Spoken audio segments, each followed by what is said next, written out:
दोस्तों नमस्कार। पिछले चैप्टर में हमने सम्मन पढ़ा था, उसका नोट्स तैयार करने के लिए इस बार हम पढ़ रहे हैं वारंट को। तो वारंट है सेक्शन 70 से लेकर के 81 तक। तो सबसे पहले लेते हैं सेक्शन 70 को। सेक्शन 70 क्या कहती है कि गिरफ्तारी के वारंट का प्रारूप है अवधि, जैसे कि 61 में सम्मन का प्रारूप बताया गया था, इसी प्रकार इसमें है।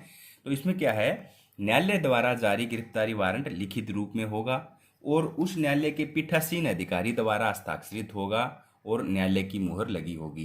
जैसे सम्मन में चॉइस थी कि अगर न्यायालय का जो प्रेसिडाइजिंग ऑफिसर अवेलेबल नहीं है तो उसकी अनुपस्थिति में जो कोर्ट हाई कोर्ट निर्धारित करे वो व्यक्ति सिग्नेचर कर सकता है सम्मन पे, लेकिन वारंट केवल प्रेसिडाइंग ऑफिसर ही सिग्नेचर करेगा और न्यायालय की स्टैंप होगी उस पर।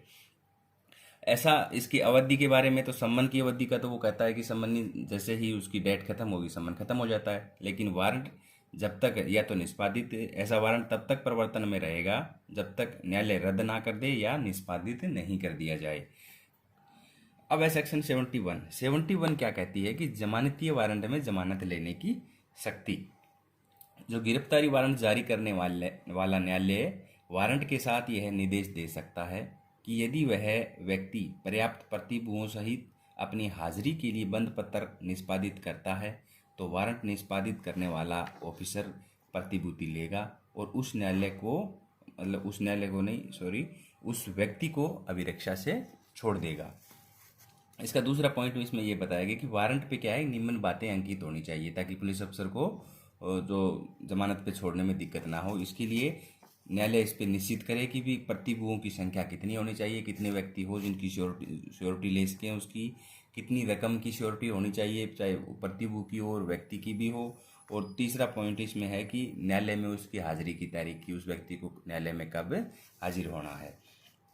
तीसरा पॉइंट इसका कहता है कि इस धारा के अनुसार प्रतिभूति लेने वाला अधिकारी बंद पत्र को न्यायालय के पास भेज देगा। ये तो सिंपल सी प्रक्रिया है, अभी जैसे ही बंद पत्र ले लिया तो न्यायालय के पास तो पुलिस अफसर को भेजना ही पड़ेगा। अब है सेक्शन 74 कहती है कि पुलिस अधिकारी को निर्दिष्ट वारंट, 74 नहीं है जी, 72 है, तो 72 लेते हैं पहले, 74 जल्दी कर दी। सेक्शन 72 कहती है कि वारंट किसको निर्दिष्ट होंगे। अधिकतर वारंट पुलिस अफसर को निर्दिष्ट होता है, एक को, और अगर न्यायालय को लगे तो वो क्या है, एक से अधिक पुलिस अफसर को भी वारंट निर्दिष्ट कर सकता है। अगर पुलिस अफसर अवेलेबल नहीं है तो कोर्ट किसी को भी वारंट निर्दिष्ट कर सकता है, ये कहती है सेक्शन 72। इसका दूसरा पॉइंट है कि जब वारंट एक से अधिक अधिकारियों या व्यक्तियों को निर्दिष्ट है तो उनमें से किसी एक द्वारा निष्पादन किया जा सकता है। अब है सेक्शन 73 कहती है कि वारंट किसी को भी निर्दिष्ट हो सकेंगे, यानी कि जो मुख्य न्यायिक मजिस्ट्रेट हो या फिर फर्स्ट क्लास मजिस्ट्रेट, ये दो ही हैं इसमें। किसी पीओ के लिए जबकि प्रोक्लेम्ड ऑफेंडर निर्धारित हो चुका है और ऐसा कोई व्यक्ति जो अजमानती अपराध में अभियुक्त है और गिरफ्तारी से बच रहा है, उसको गिरफ्तार करने के लिए वारंट अपनी स्थानीय अधिकारिता में किसी भी व्यक्ति को निर्दिष्ट कर सकता है। ऐसा जो व्यक्ति जिसको वो वारंट निर्दिष्ट किया गया है, वारंट की प्राप्ति को लिखित में स्वीकार करेगा और वह व्यक्ति को किसी भी जगह से गिरफ्तार कर सकता है।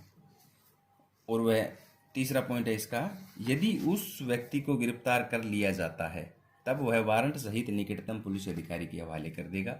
वह पुलिस अफसर यदि धारा 71 के अधीन प्रतिभूति नहीं ले पाता है तो उसे अधिकारिता रखने वाले मजिस्ट्रेट के समक्ष भिजवाएगा। अब है सेक्शन 74 कहती है पुलिस अधिकारी को निर्दिष्ट वारंट, यानी कि अधिकतर जो वारंट है अगर न्यायालय निकालता है तो वो एसएचओ के नाम मारा करता है, तो अब एसएचओ तो सब जगह जा नहीं सकता, तो इसलिए ये सेक्शन 74 ये कहती है कि कोई पुलिस अधिकारी जिसको वारंट दिया जाता है वह अपने अधीनस्थ पुलिस अधिकारी को वारंट तामील करवाने के लिए भेज सकता है।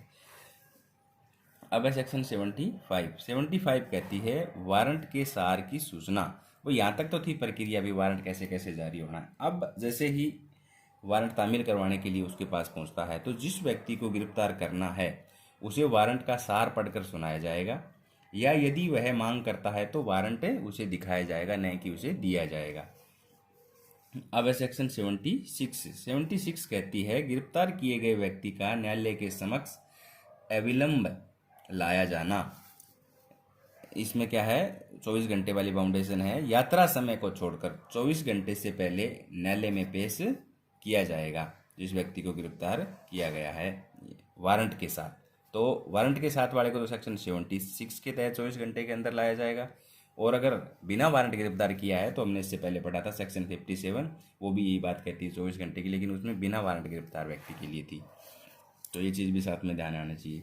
अब है सेक्शन 77 कहती है वारंट कहाँ निष्पादित किया जा सकता है। तो वारंट निष्पादित कहीं भी किया जा सकता है पूरे भारत के अंदर, ऑल इंडिया में। अब है सेक्शन 78 क्या कहती है, अधिकारिता से बाहर निष्पादन के लिए भेजा गया वारंट। अगर न्यायालय ने अपने अधिकारिता से बाहर वारंट को भेजा है तो क्या प्रक्रिया है। इसमें न्यायालय जो है डाक द्वारा वारंट निष्पादित करवाने के लिए वहाँ के कार्यपालिक मजिस्ट्रेट या फिर टीएसपी या फिर सीपी को वारंट भिजवाएगा। अब जो है न्यायालय उस पर अपनी पूरी डिटेल लिख देगा, तो जो वहाँ के निष्पादित करवाने वाले मजिस्ट्रेट को जमानत लेना है या नहीं लेना है, ये पूरी प्रक्रिया उस पर लिखी होगी तो उसको आसानी हो जाए। अब है सेक्शन 79 क्या कहती है कि अधिकारिता के बाहर निष्पादन के लिए पुलिस अधिकारी को निर्दिष्ट वारंट। इससे पहले जो सेक्शन पढ़ी उसमें क्या है कि वारंट को वहाँ के मजिस्ट्रेट को भेजा था न्यायालय ने, तो वो अपनी तरफ से करवा रहे थे शामिल। लेकिन यहाँ क्या है, अगर अर्जेंट मैटर होता है तो क्या है कि न्यायालय वहाँ से भी पुलिस अफसर को भेज सकता है। तो इसमें क्या है, पुलिस अधिकारी उसे प्रश्नांकन के लिए मामूली तौर पर अधिकारिता रखने वाले कार्यपालिका मजिस्ट्रेट या फिर एसएचओ के पास ले जाएगा। जो पुलिस अफसर लेके आया है वारंट वो उस अधिकारिता के वहाँ के जो मजिस्ट्रेट है उसके पास या फिर एसएचओ के पास उस वारंट को लेके जाएगा। ऐसा मजिस्ट्रेट और जो एसएचओ है उस पर अपना नाम प्रश्नांकित करेगा तथा उस पुलिस अफसर को पर्याप्त अधिकार देगा, और यदि वह अपेक्षा की जाए तो स्थानीय पुलिस वारंट निष्पादन में उसका सहयोग करेगी। अब है तीसरा पॉइंट, यदि ऐसा करने में विलंब हो रहा है तो ऐसा पुलिस अफसर बिना प्रश्नांकन के भी वारंट तामील करवा सकता है। अगर सैन्य क्षेत्र से बाहर ऐसा लग रहा है कि एसएचओ के पास जाने में टाइम लगेगा, वो व्यक्ति भाग सकता है, तो वो ये प्रक्रिया करे बिना भी सीधा उसे अरेस्ट कर सकता है। ये कहती है सेक्शन 79। अब है सेक्शन 80 कहती है जिस व्यक्ति के विरुद्ध वारंट जारी किया गया है उसके गिरफ्तार होने पर प्रक्रिया। तो अगर गिरफ्तारी स्थान से जारी करने वाले न्यायालय की दूरी 30 किलोमीटर तक है, पहली कंडीशन इसमें है, अगर 30 किलोमीटर तक है तो उसे उसी न्यायालय में लाया जाएगा उस व्यक्ति को जिस न्यायालय में ने वारंट उसका जारी कर रखा है। और यदि दूरी 30 किलोमीटर से ज़्यादा है तो वहीं के कोर्ट में उस व्यक्ति को पेश किया जाएगा।